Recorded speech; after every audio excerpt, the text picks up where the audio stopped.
Black Panther 2, Wakanda Forever, is going to be distributed to theatrical chains worldwide.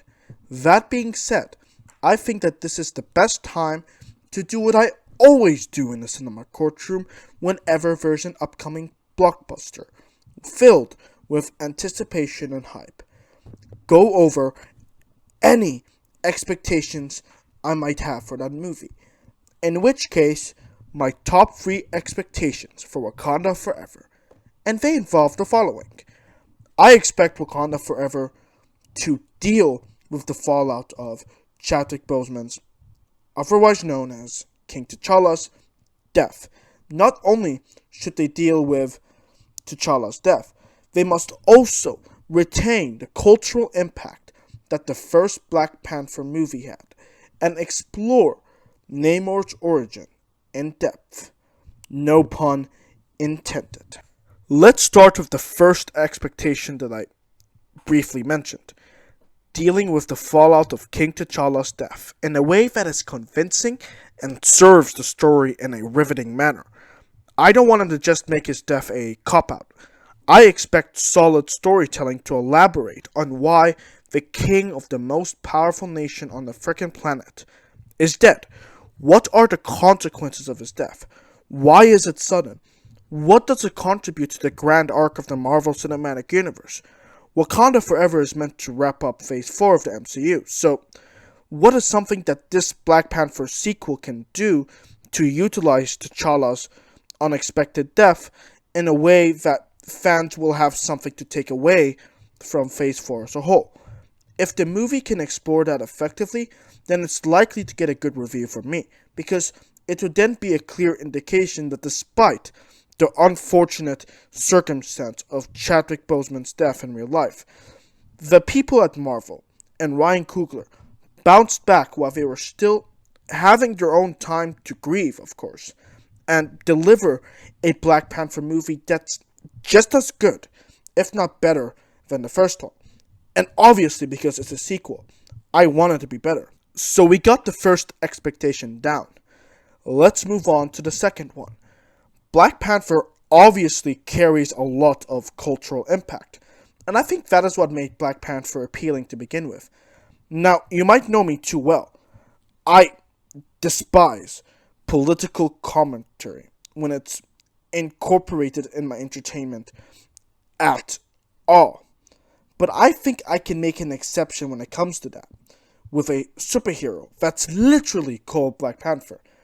In case you're unaware of the whole conception behind it, Stan Lee created Black Panther as a means to represent the Black Panther Party, which was formed as a Black Power organization. My point is that the first Black Panther movie dealt with how African American culture is being ripped away from them, poverty issues, and the war that was being waged on drugs, which Killmonger was exposed to. He wasn't exposed to drugs, but he grew up in the neighborhood. And by the way, here is a little bit of historic trivia. The CIA was allegedly involved in trafficking cocaine to black neighborhoods so that they could then utilize those funds from the drugs to assist the Contra rebels. This, of course, skyrocketed the crime rates in those neighborhoods.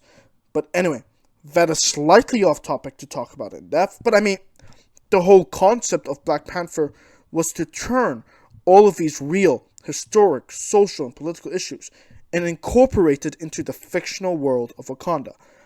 I am not a part of the demographic who the movie is trying to represent, but what me and what any average moviegoer should pick up from the second Black Panther installment is first and foremost, how did the snap affect the African continent? Exploring this premise would most likely follow up on the ending of the last Black Panther movie, effectively, because it boils down to another question. Did Wakanda follow up on their promise to distribute their vibranium resources with other countries? Did they share? What if, let's say, there were a number of African countries who are already struggling based on real-world statistics? Now, what if there are some African countries who received less help from Wakanda? what would be the cultural implications of that?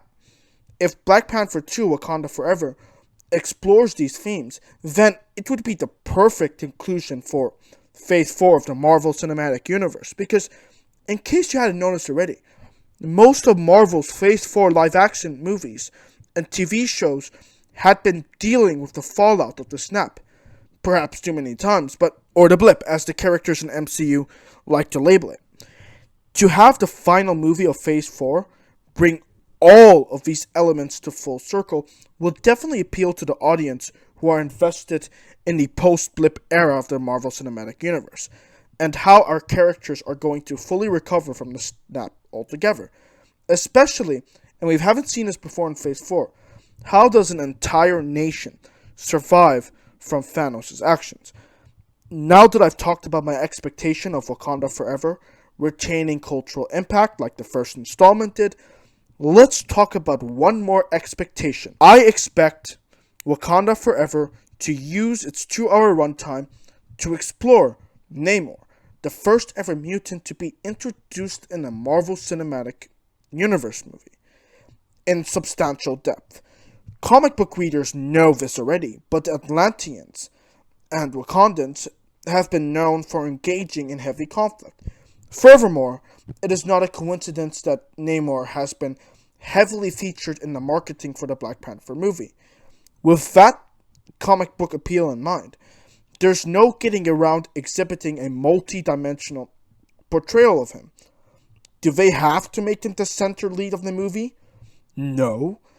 What they should do is give him a fair amount of screen time and perhaps get down to the logistics of how mutants are going to be in the MCU, starting with Wakanda Forever. You literally have Namor, who could initiate exposition for that very moment that we get to hear of the mutants in a live-action MCU project. We've probably heard it in Miss Marvel, but it's very different to hear it in a full-on feature-length movie. So, just to summarize my 3 expectations for Black Panther. Expectation number 1, deal with the fallout of Chadwick Boseman's death. Expectation number 2, preserve the cultural impact that the first Black Panther had. And expectations number 3, utilize its 2-hour runtime to explore Namor as a mutant. That's it, ladies and gentlemen. My 3 expectations for Black Panther Wakanda Forever, coming to theaters worldwide on November 10th, 2022. What are your expectations for the Black Panther sequel? Are they the same as mine? Perhaps it might be a little different or a little more. Whatever it is, let me know in the comment section below or at our Twitter inbox at Cinema Courtroom.